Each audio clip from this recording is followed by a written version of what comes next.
How you all been? It's Manny with Spirits Beyond. Hey, got a new video out here for you. Although on this particular thing, it's showing that it was in August, so I know it's been a while since my last video, but this should be a pretty good one. It's gonna be pretty spooky and Halloween. Ours don't actually start till tomorrow, so anyway, I'm gonna set you up with this video here. As you can see, we got a gate here, and you'll see, I guess, three flybys. You'll see a small one first, then a bigger one, then you'll see one between the palm tree and the house across the road there.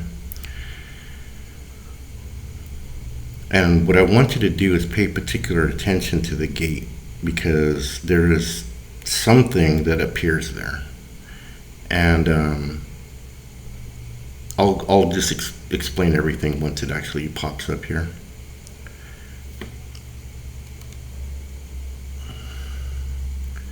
Alright, so you'll see a small flying creature right there. Then you'll see a bigger one. I didn't want to zoom in on that because it just looks horrible. And you'll see a third one between the palm tree and the house there. Alright, so yeah, the gate. Keep in mind, it's really hard to see anything behind it, but you'll see one figure right there, then two, and then you'll start seeing it morph into something. And then it just walks away. To me, that looked human, but it wasn't anything human. In fact, when I zoomed in on it, and you also heard the dog bark. And I'll go ahead and just show a closer up on it. You see how it's kind of congregating and making one big... See, and even the movement doesn't look right. So anyway, these are the images that I captured from what I just saw when the light came on.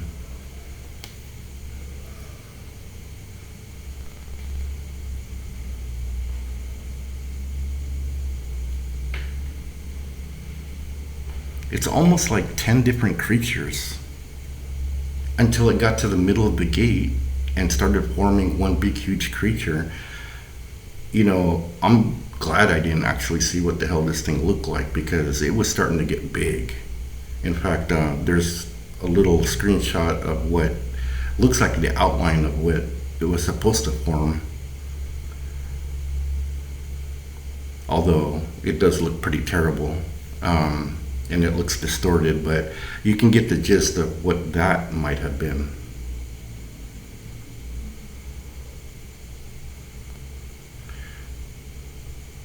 Yeah. So, yeah, I was gonna go ahead and just, it's Halloween, I feel festive. These are some of the protections that I have, and it's a bracelet that's supposed to counteract evil, spells, curses, anything evil, negative energy, kulam, barang. I'll explain what all that is in a minute. And that's the pandakaki. Now this one is actually a carved Jesus face, and as you can see, it protects against envy, jealousy, pretty much everything I described, and it's supposed to bring good luck, fortune, that sort of thing. And I don't wear it, I just keep it with me around. This is the cool one. It's called the Sator bracelet, and the cool part about this is that you see the face of it, it says Sator, but then when you look at it, it says Rotas. It's basically on the outside part, then you got Opera, and then you got Arepo. It's pretty cool. Okay, so this is what they call the Tikbalang. It's as you can see, it has a head of a horse and an upper torso of a human. I believe it has hooves on the bottom. And they say that this is a guardian or protector of the underworld. Now, I don't mean underworld as in hell, although it's considered evil. What it likes to do is it likes to play pranks on travelers that don't know the area and play mind tricks with them. What it'll try to do is get you lost, even though it might be even a short distance. You won't know. You'll just keep like going back and forth and not knowing where you are. And in order to prevent this from happening, you're supposed to basically take your shirt off and reverse it, and that supposedly gets you back on track. Also, with this creature, it does have a mane, and it also has three pointed like hairs, and in which, if you were to actually pull one of them out and defeat it, then you will actually be granted wishes. Another thing with this is that you don't want to piss this thing off, obviously. But if you were to provoke it in any way, it can appear invisible and shapeshift. It is actually known as a shapeshifter as well. So this is the Tikbalang. Okay, next we have a witch. Basically, she performed something called Mangkakulam or Mambabarang. It's not your typical plain kind of witch. I mean, this lady is evil, and she can use any form necessary to try to put a spell on you. She can take a picture, she can take a hair, any kind of like possession that you might have. And if for some reason she's upset or feels insulted, she wants to lash out, it's like a revenge thing, she can do so. Now there is a difference between kulam and barang. So kulam is sort of like a curse that's basically doing harm to someone, but barang is basically something that will kill you. And I'll give you an example. Kulam, you can basically wish something on someone and it'll actually happen to carry out the means. Now, barang, you can actually have live insects inside your body burrowing its way from inside out. And the way that you can actually prevent this from happening, if you have had something like this happen, is to go to third eye. And basically what they'll do is that they'll reverse the curse tenfold. So not only are they getting the curse back, they're getting it 10 times worse. And these are witches that you don't want to fuck around with. It's all right. So now we actually have something called the Dwende. The Dwende is basically a dwarf, an elf, a gnome. And they also come in different like physical appearances. Like they can even look like goblins of some sort. These creatures are basically under 2 feet tall, and they actually have power to curse people if they were to, for some reason, treat them as like a disrespect. Like for example, throwing litter or stepping on their their housing or their dwelling, that sort of thing. Also defecating on it, that sort of thing. They can actually put a curse on you.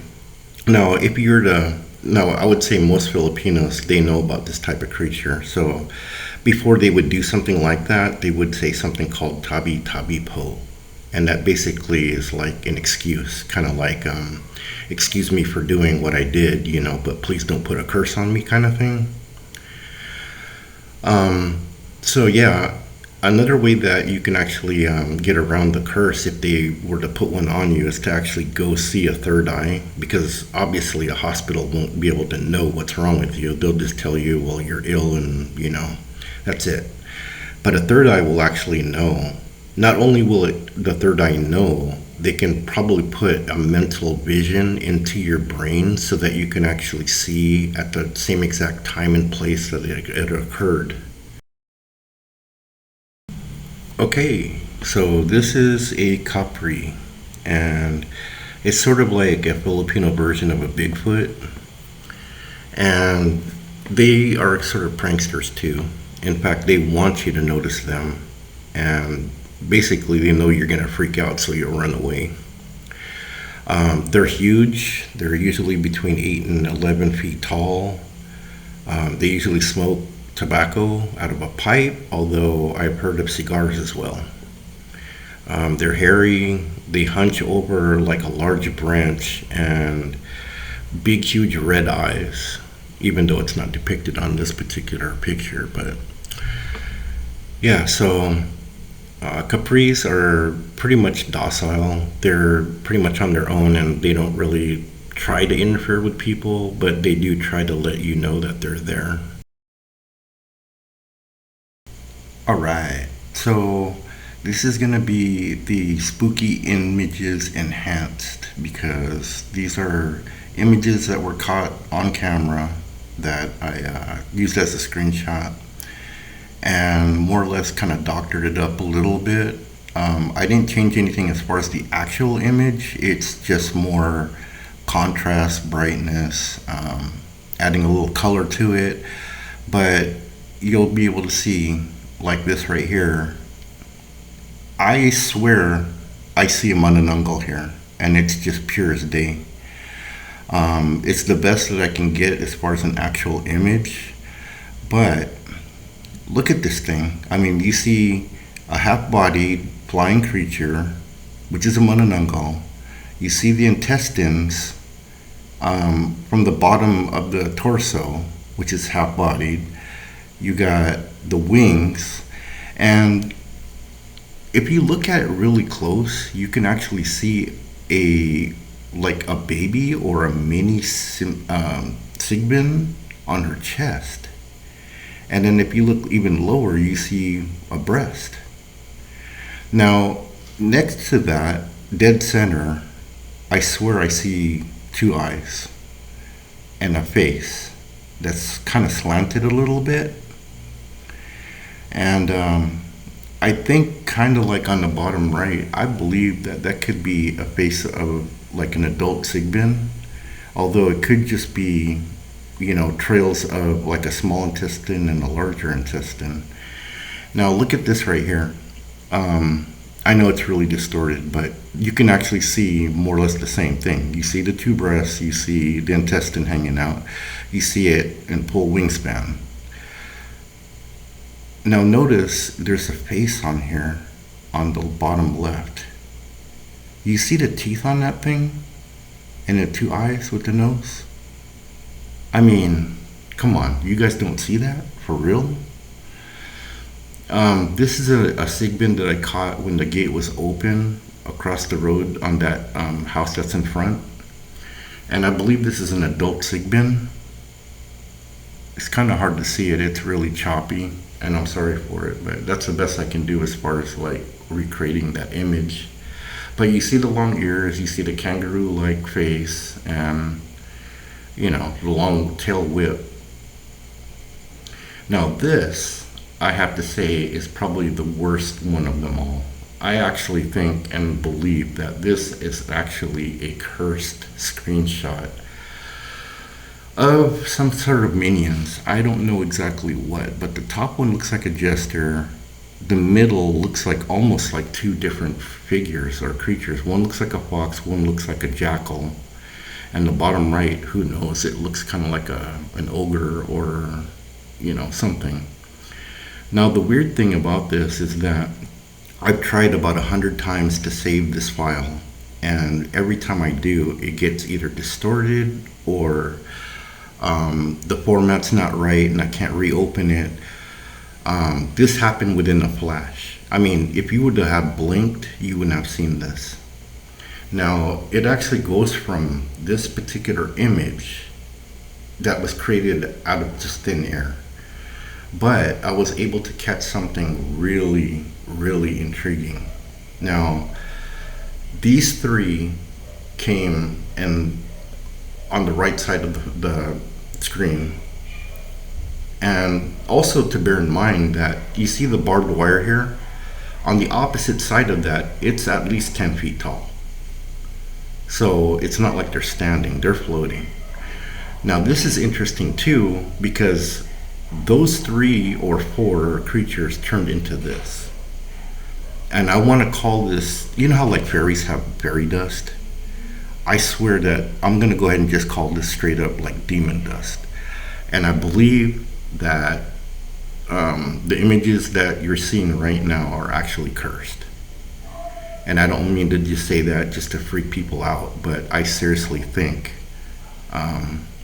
this is probably something that nobody's ever heard of, like a cursed like media.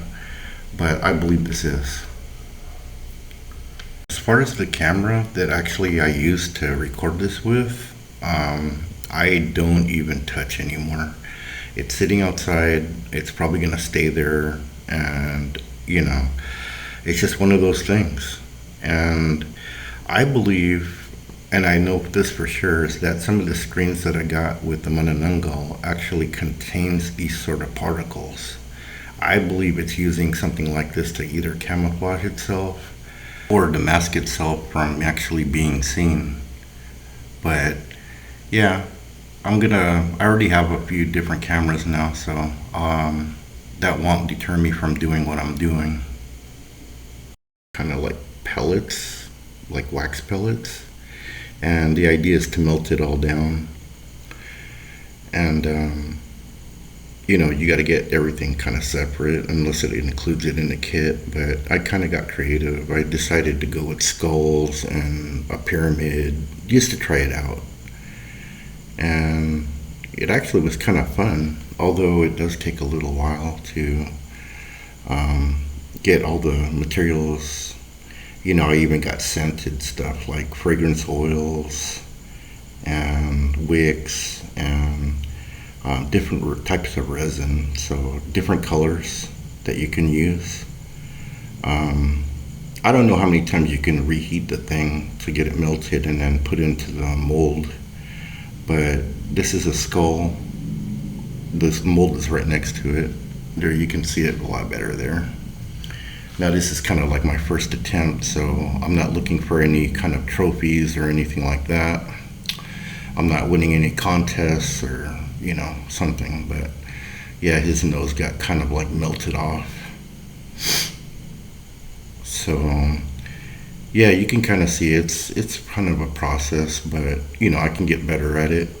I decided to go with green eyes, that sort of thing, and the pearls are actually from earrings that I just kind of shoved in there to kind of give it more of a cool effect, So yeah, you can see that the top was kind of melted down a little bit, but in actuality, this is kind of a recreation because half of the skull is already like melted down. Melted more wax so that I can just more or less recreate it. So this is basically 2 attempts, and it doesn't look too bad. I kind of like it, I mean, it's useful. I mean, I could definitely use it, especially once the power cuts off over here, which does happen, I don't know, on an occasion, but nothing serious. So yeah, and there's a lot of different things that goes into it, like the amount of like stuff that you need. Like for example, you can't put too much fragrance oil on it because then it messes with the properties of the actual candle wax. Here you can kind of see a little bit on the top there how I got a few bottles of different colors, that sort of thing. The kettle on the right, a smaller mold on the bottom right, and what I want to do is take the green and the orange, and what I want to do is take the green first and pour that in, and then once that dries up, then obviously put the orange in, so that when it does melt, it kind of has that kind of effect like blood as well. Although I'm just gonna pour like a little bit darker green on the top, just so that it has sort of a contrasting color to it. And this is basically a pyramid.